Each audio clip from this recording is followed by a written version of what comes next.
Hey everybody, about to start the Survivor Season 3 recap. If you haven't seen it yet, there will be spoilers, so please make sure that you are all caught up, because that was a season, that was an episode of Survivor. There's a lot to get through. So let's get going. Episode sort of starts off with the aftermath of Paul going home. It didn't really seem to affect the tribe that much. But the biggest thing about Paul going home was the fact that he took the flint with him. Now, do you think Paul was smart enough to figure out that he was going to go home and he took the flint and put it in his bag? Or was Paul just the kind of guy who was keeping the flint dry and safe in his bag? I don't think Paul is a game bot. I don't think he had that malicious intent. But it's cool for the story anyway. And I think it was pretty funny that they all had this idea that they were going to get fire and off they were going to go. They were going to smash things and get things done. A lot of people who are watching Survivor are quite confused as to why they don't have fire. And the mega fans and people who have entered a bunch of time have probably looked at YouTube and figured out how to start a fire. Let me tell you, all of those videos have dry things to make fires with. Whether you're using the bow method, whether you're using the friction method, it doesn't matter. Everything on these islands in Samoa are wet. You go and try and use a flint now in Cape Town. If I walked outside and had coconut husk or banana tree leaves, whatever it might be, it's going to be damp and it's not going to ignite. That is why they are sitting almost 6 days into Survivor and they still have no fire. That is crazy that they still have no fire. I am surprised, and well done to casting and crew for keeping these people sane, because I'm surprised that you've not had anybody walk off. Those conditions are absolutely awful. And for Samoa, who keep losing, that must be completely debilitating as well. So, man, I do not want to be on an island in Samoa. Anyway, let's get moving on. So that challenge that they had, the mud challenge, was absolutely incredible. They were playing for comfort, which at this point, as I mentioned, everything is wet. They are playing for tarp. They are playing for pillows. They are playing for things that you and I might think are, oh, it's not that great. You'd prefer food or whatever. But at the point at which they are in the game right now, having no fire, having nothing that's dry. I saw 2 raincoats in the comfort pack there.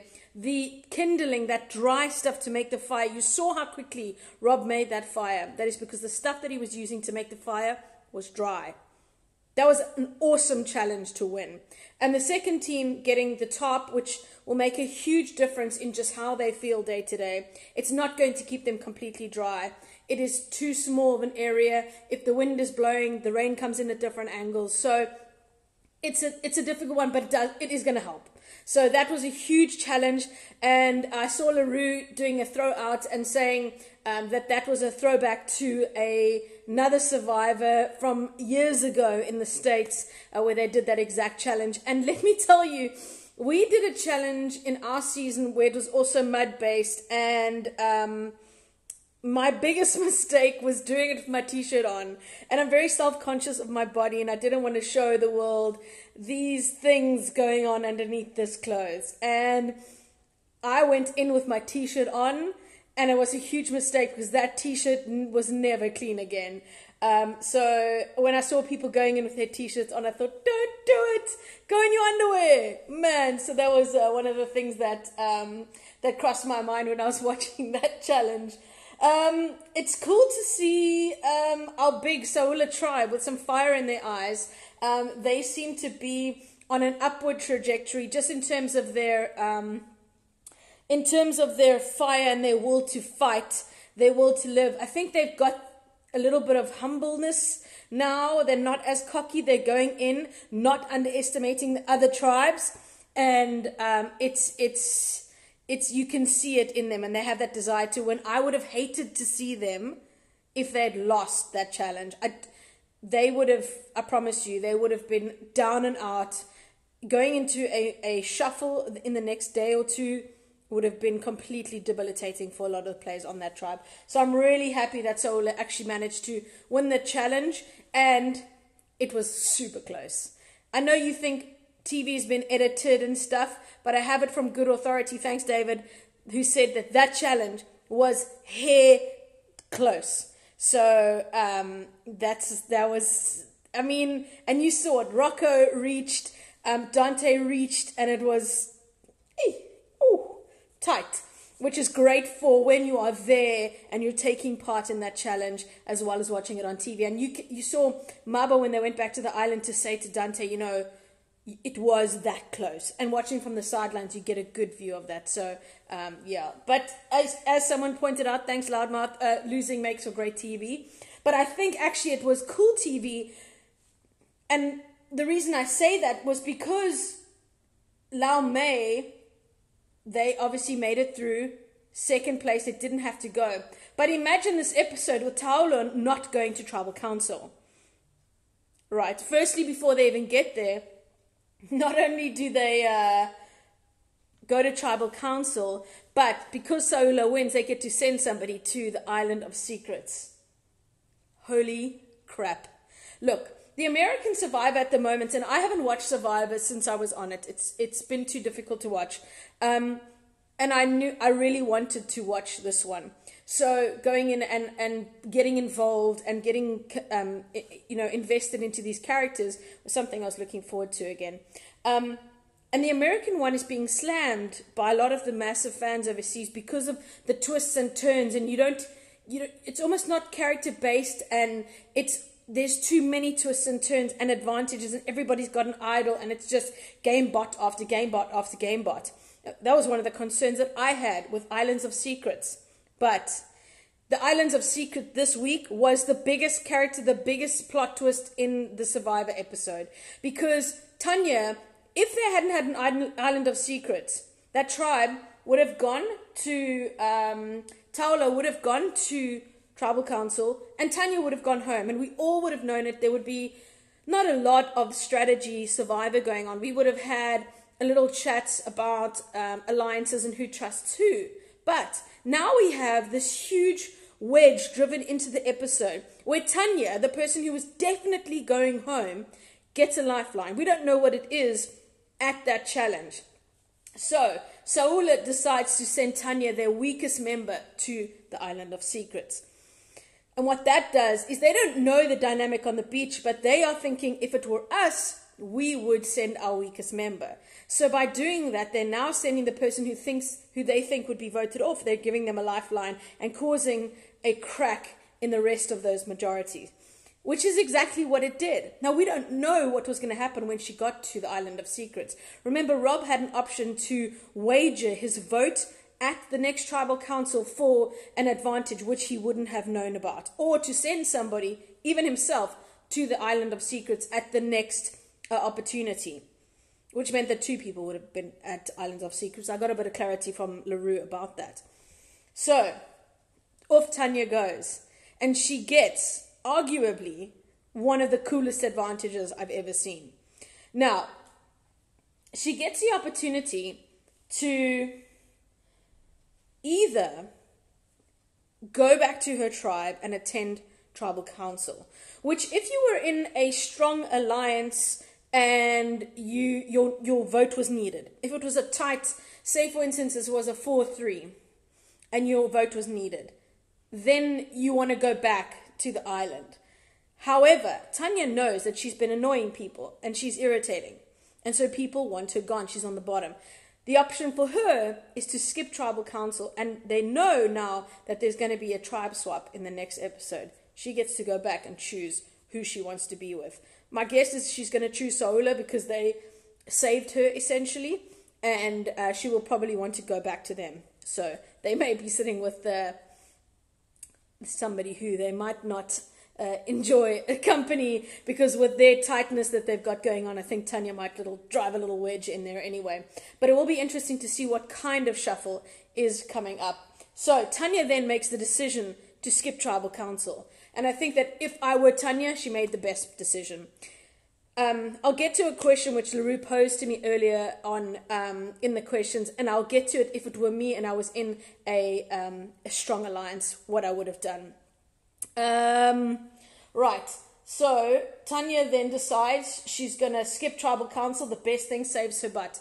And my thing about Survivor is it was a day-to-day survival. If you can last one more day, that can get you further into the game. Loudmouth says, I can't help but think Tanya's choice was not as an advantage, really. If she chooses to stay, she'll still go home. Now that she moves to another team, unless she's at the bottom again, unless she flips. If she moves to another team, she's at the bottom unless she flips. Not necessarily, because if that tribe wins and carries her, she continues into the game and may make merge.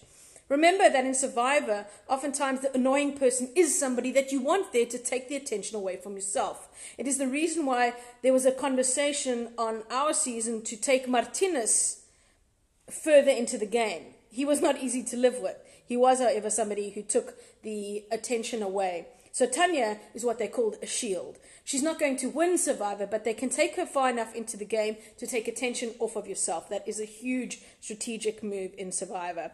David said the choice to go back to the tribe and go to tribal solidifies alliances. Absolutely. But it's so interesting to me because you don't know your alliances, especially for the two tribes who've not been to tribal council, right? So you've been, and I was trying to think about it because we know what happens at the end of that tribal council, and we'll get to Jacques and his play of that idol because it's completely messy. But I want to try and understand maybe where his head was at. Bear with me for 2 seconds. There are two tribes on Survivor. They are 7 days in by the time they go to tribal council, who have been playing Survivor but haven't. You know, the paranoia sets in like minutes after you step off the island or off the boat onto your island. So Taolo and Laume have been talking strategy for a while. They have alliances in the tribe, but you don't know what's happening within those alliances because you haven't had to test them. A lot of people attacked me and questioned my ideas of my alliance when I was on Survivor with Vanna, with Katinka, with Annalise and Tom and myself. So that was the 5. And they kept saying, why do you keep trusting them? Well, because every time I tested the alliance, it was the outcome that I wanted. So it went along with my game plan. So why would I have to question the alliance? Obviously people were talking, obviously people were planning. But at the end of the day, when we said we were going to write down names, when we went to tribal council, it was tested and proven. That's how my brain works. Proof, evidence, that kind of thing. So these people have only in theory been playing Survivor. They don't know that their alliances are solid. So what I think happens is Taolo go to tribal council. Firstly, they don't know when Tanya is going to arrive back. They assume that she's going to come back in the morning. Ting Ting is now going to go and do a bit of spying and figure out if she has a clue, if she has an idol, what the situation is. They don't know. And that anticipation of Tanya, every minute that ticks by, every hour that ticks by, and she's not arriving back, the panic would have been setting in.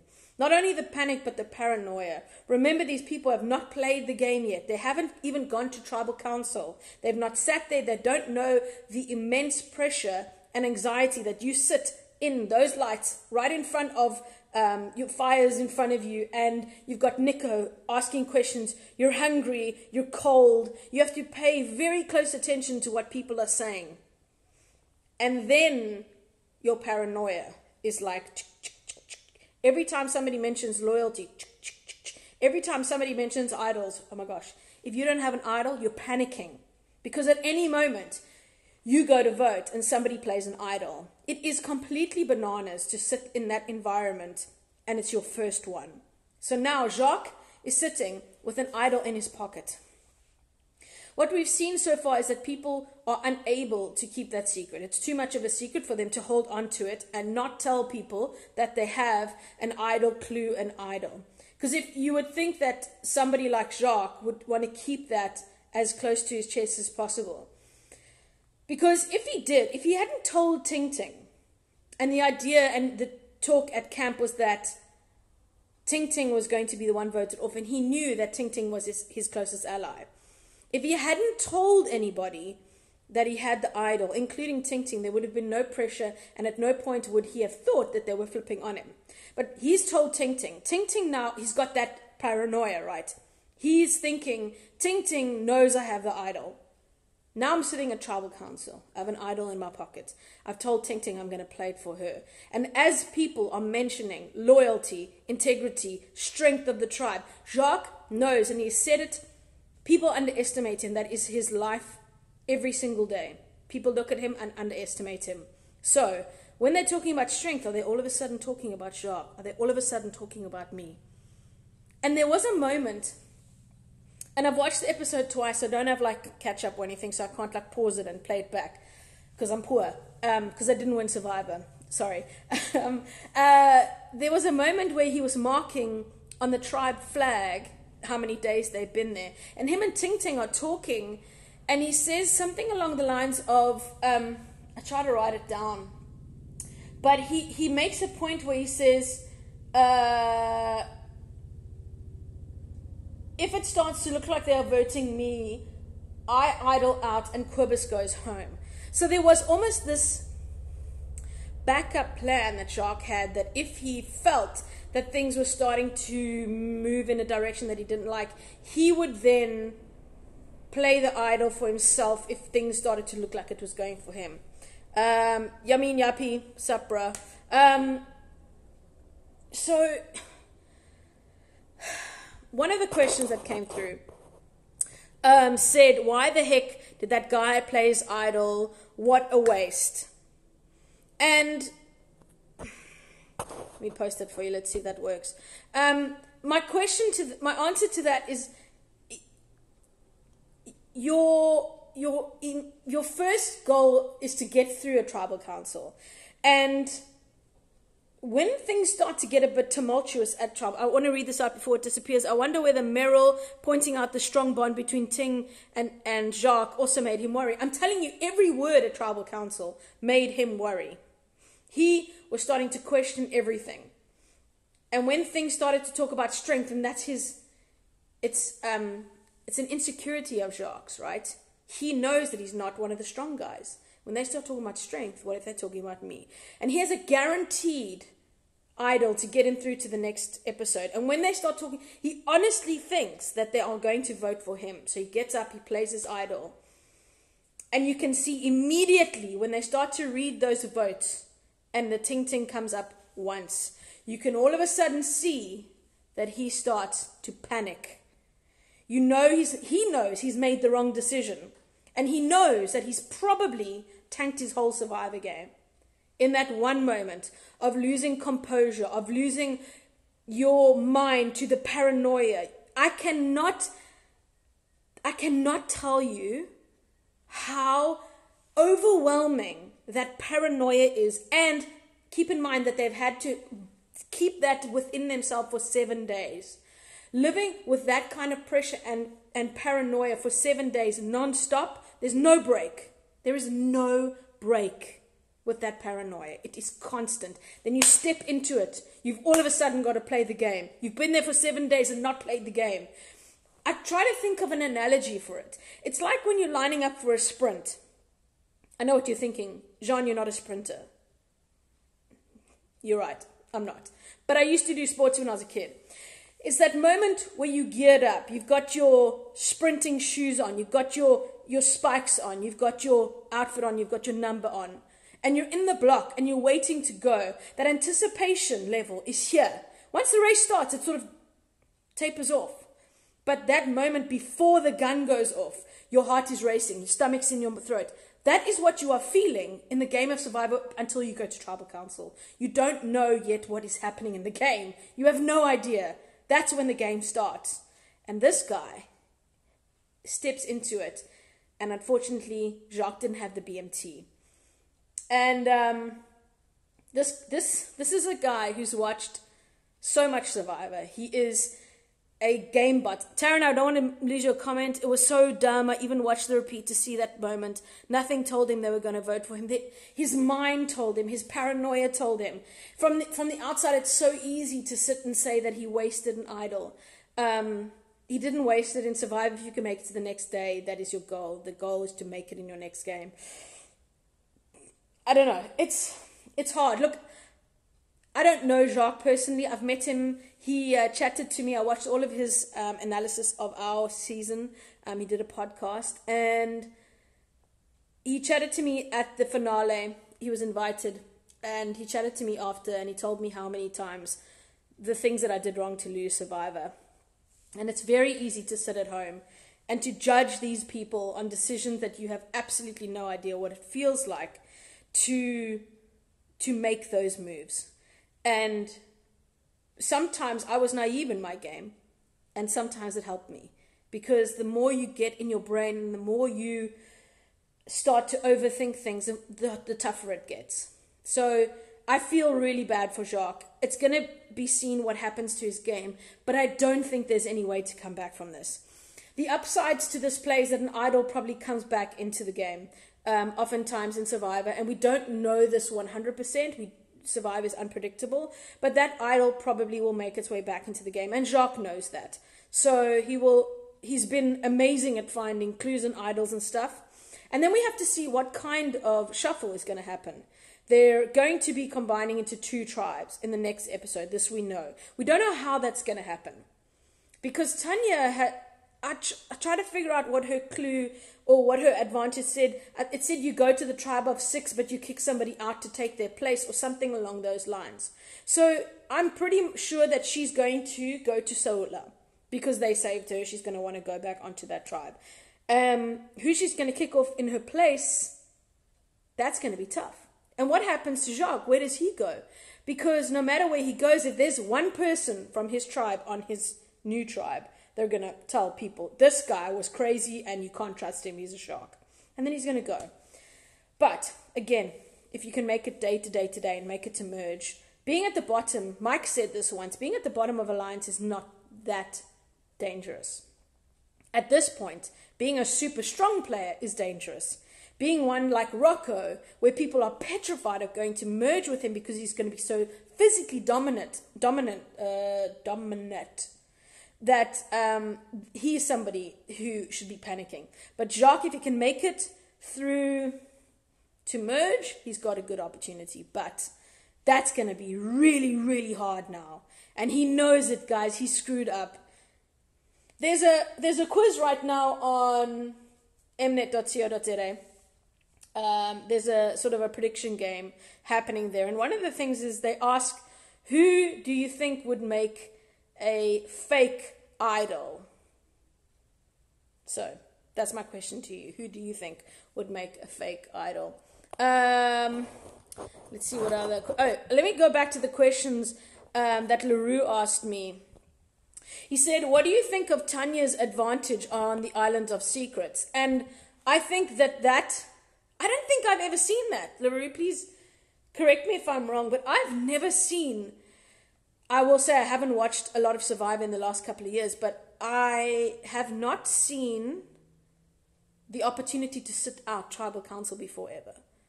That's like unheard of. I think it's an amazing opportunity, especially given it was Tanya.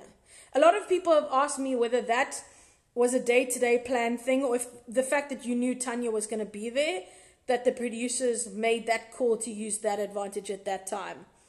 I think it's pretty coincidental. I know LaRue and Henry plan, and everybody else who's involved in the planning of the show plan it months, year in advance, and they've got ideas that they've always wanted to use.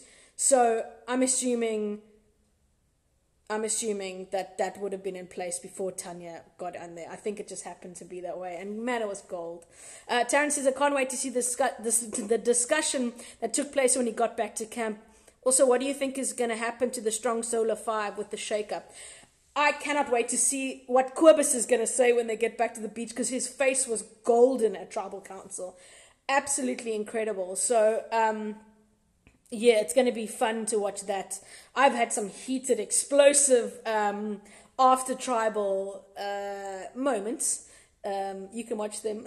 They're available somewhere, but that is gold as well. So it's going to be interesting to see the ramifications. I think Jacques going to have to do a lot of groveling, and he has nobody. Yesterday on his game, he had one solid alliance with Ting Ting. And at the moment on that tribe, you don't see a strong two. A strong two is power, guys. A strong two is power. If there's trust and if there's understanding of the game, there is a lot of opportunity. But now Jacques is by himself. So it's going to be interesting to see what happens in the shakeup. Can he find the bottom of another alliance and find the cracks? If anybody can do it, it's him. Whether he can keep his head now. In poker, there's something called going tilt. Is where your hand that you played now and you lost affects the rest of your game because you keep thinking about that time that you made the wrong call. If Jacques can avoid going tilt, he can find an opportunity to make it further, but he's got to work really hard and he's got to be calm and level-headed. And right now, he's reeling from a bad decision. You and I think we know it's bad. Trust me, that guy, he's not going to be able to sleep for a couple of days after doing that. It's going to haunt him forever because if he makes it any further, he's got luck on his side. But let me tell you, I think that Jacques will have a tough time winning Survivor after that blooper of a gameplay. So I think Tanya's advantage was amazing. And yeah, I'm interested to see what happens to the tribe that she goes to. I think it's going to be some bombshells. Are we going to get them? We're going to get the stories again, I think, of the bank robbers and stuff. Definitely. So I think they're going to be like, what did we do? Anyway, it's going to be golden to see next week's episode. LaRue asked me, if you were in a solid alliance, would you go back to help the vote or take the choice that Tanya did? That's a really tough question. I said last week that the wager that Rob took at the Island of Secrets to give up his vote was really ill-advised. He was lucky that that his vote wasn't needed. I've never had to think of not going to tribal council because I've never seen it unless somebody was medically evacuated or quit. How do you know you're in a solid alliance? At this point in the game, if I was on Taula or Lau Mei, you've not had to test your alliance. So that alliance is in theory. And both, well, Lau Mei, I think they're a 4 against Rocco and Letitia. So it's going to be interesting to see that. But at the moment, Taula is... the whole tribe seems to be against one person. So if I, for example, was Felix, feeling very comfortable, would I have gone back to my tribe for the vote? I don't know. I don't know what I would have done in the moment. Because you also... Yeah, I think I would have gone back, actually. I don't know. Or do you sit out tribal council? It said you could choose to go back to any tribe and you go back to your own tribe. Would you do something like that? I don't know. What do you think?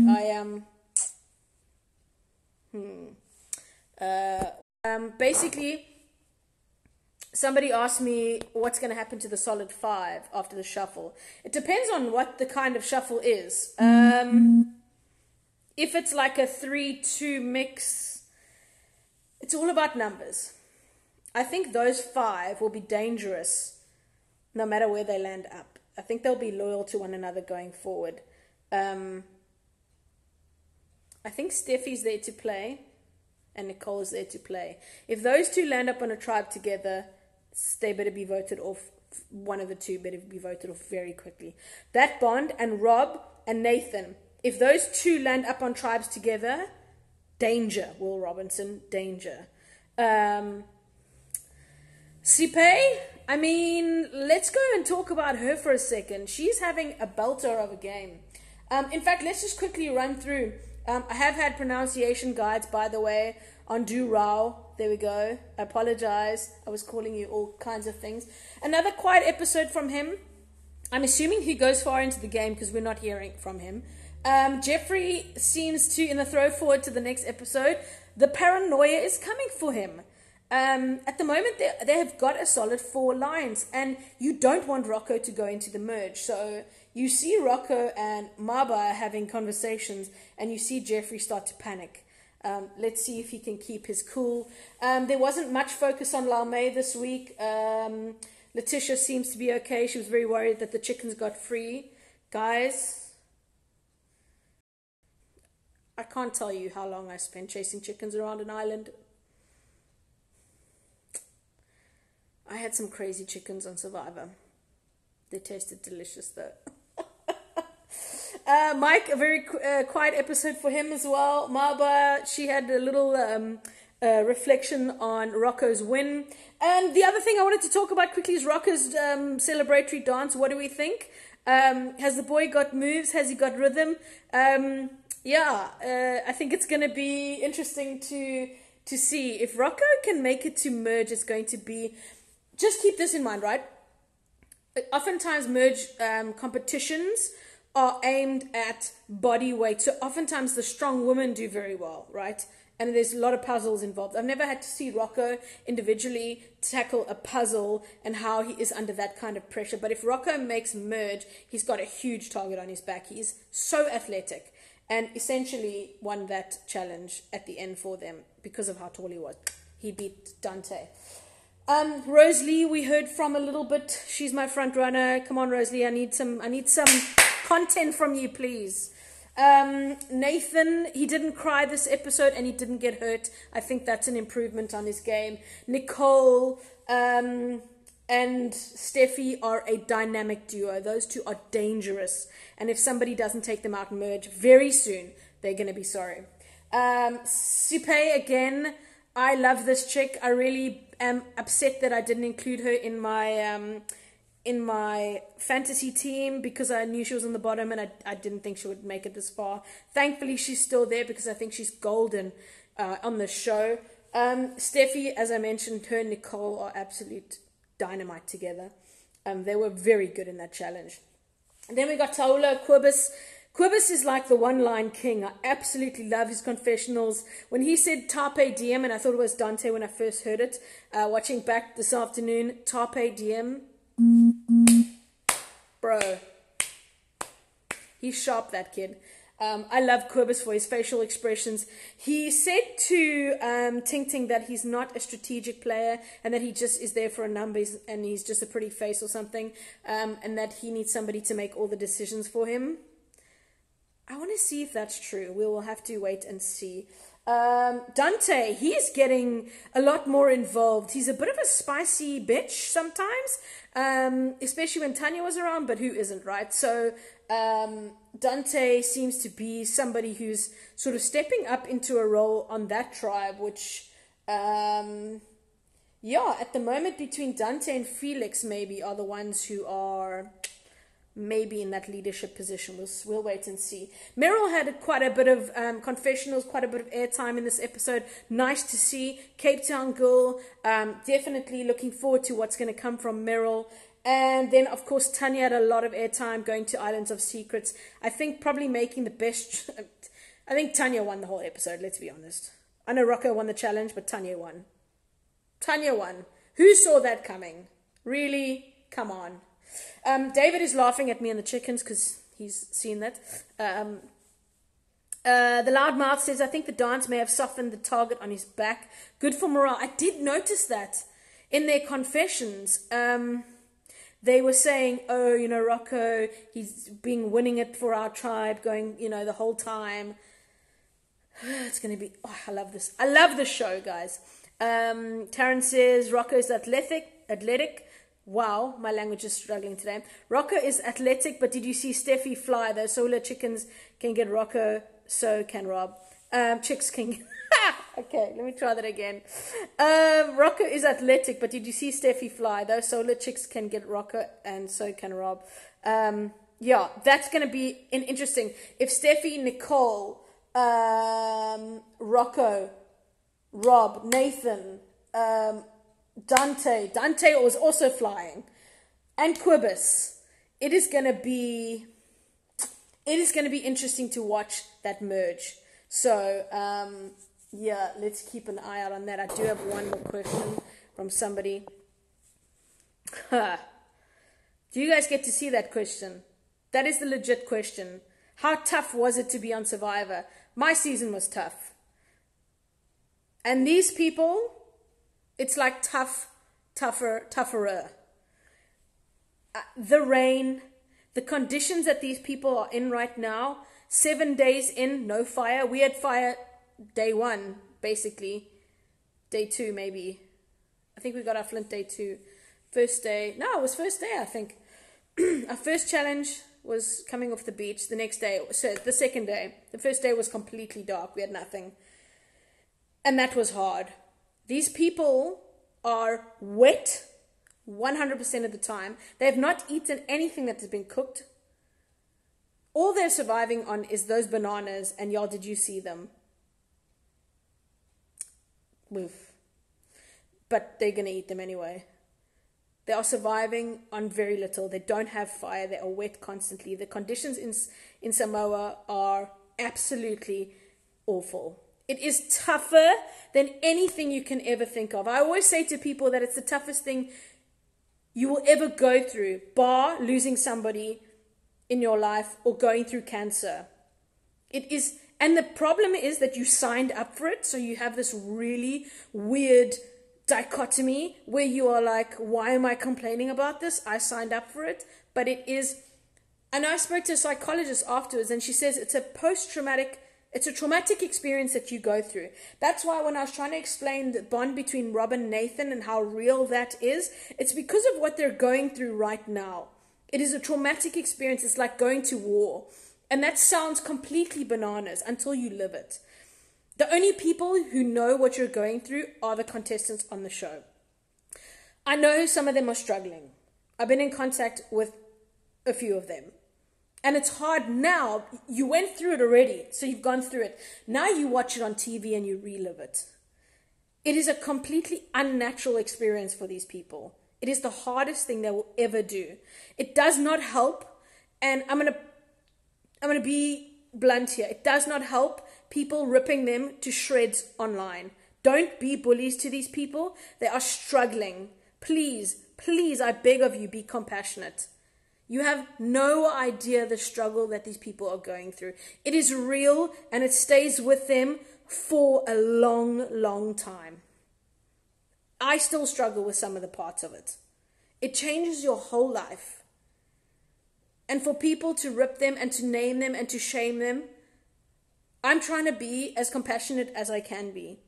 I'm going to judge some of the moves and things, but I don't want it ever to get personal. I'm not going to call these people names.